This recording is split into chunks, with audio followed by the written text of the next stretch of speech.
যেখানে ঐকমত্য আছে, যেখানে রাজনৈতিক দলগুলোর মধ্যে ঐকমত্য আছে, যাতে যারা অংশগ্রহণ করেছেন তাদের মধ্যে ঐকমত্য আছে, সেটা কি?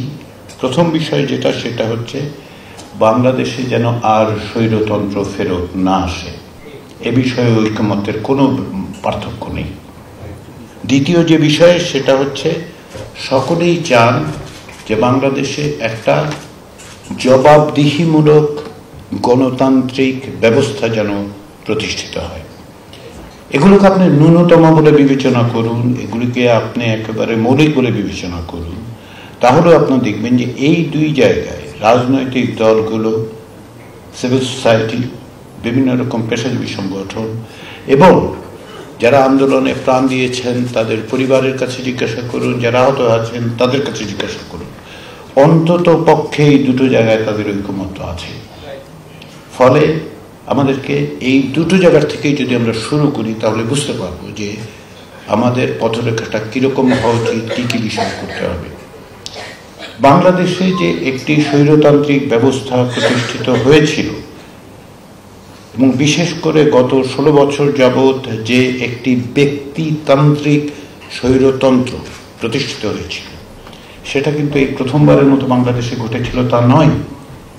বাংলাদেশে এর আগে আরেক দফা ব্যক্তিতান্ত্রিক স্বৈরতন্ত্র প্রতিষ্ঠিত হয়েছিল।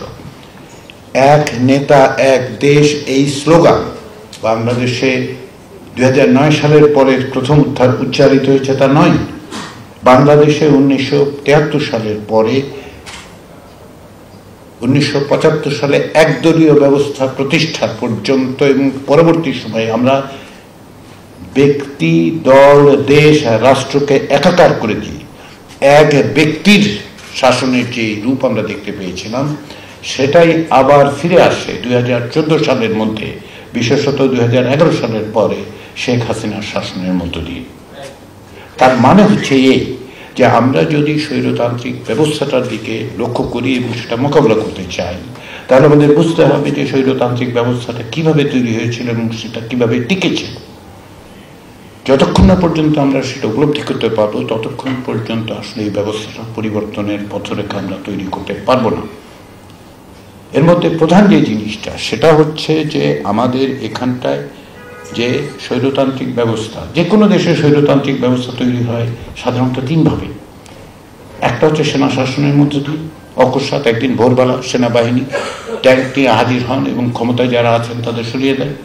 দ্বিতীয় স্বৈরতান্ত্রিক ব্যবস্থা হচ্ছে একদলীয় ব্যবস্থা, সাধারণত যেগুলো আমরা দেখতে পেয়েছি সমাজতান্ত্রিক দেশগুলোতে হয়, এখন ওই যে কোনো কোনো দেশে আছে। তৃতীয় যেটা 2006 সালের পর থেকে আমরা দেখতে পাচ্ছি সারা বিশ্ব জুড়ে, সেটা হচ্ছে গণতান্ত্রিক প্রক্রিয়া এবং প্রতিষ্ঠানগুলোকে ধ্বংস করে এক ব্যক্তির শাসন প্রতিষ্ঠা হয়, যেটার একটা পূর্বসূত্র আমরা দেখতে পেয়েছিলাম 1970-এর দশকে শেখ মুজিবুর রহমানের শাসনের সময়। তারই একটা নতুন রূপ আমরা দেখতে পাই শেখ হাসিনার শাসনের মধ্যে। এবং এই জায়গাটায় দুটো দুর্বলতার কারণে এই এক ব্যক্তি কেন্দ্রিক স্বৈরতান্ত্রিক শাসন তৈরি হয়। এর একটি হচ্ছে প্রাতিষ্ঠানিক, আরেকটি হচ্ছে রাজনৈতিক সংস্কৃতির। নিশ্চিন্তে খান স্বাস্থ্যকর অল টাইম পান, অল টাইম হেলদি লাইফ।